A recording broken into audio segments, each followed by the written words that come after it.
Hello guys! Ayan, itutur kayo ng konti. Itutur ko kayo. Nabubuyoy ako. Itutur ko kayo ng konti dito sa Kaitak guys. Ayan, kita nyo naman napakaganda ng paligid. Ayan.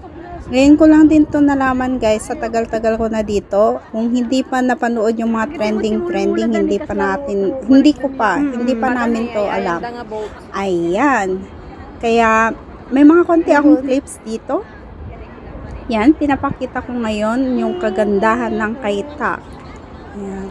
Sa mga nagtatanong guys kung paano nga ba pumunta dito sa Kaitak, ayan, bali pag MTR kayo, mas maganda kasi nandito siya sa brown line guys, brown or maroon, basta yun na, yung papuntang Chunmon at papuntang Wukay siya, Tunma line, yung ganon, basta ganon na yun.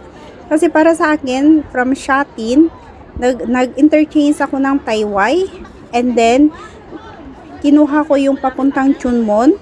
Doon kami sumakay papuntang Chunmon, and then baba kami ng Kaitak. Kaitak mismo guys, Kaitak MTR station, exit D. Paglabas nyo ng exit D, ayan, bubungad na lahat yung kaganda.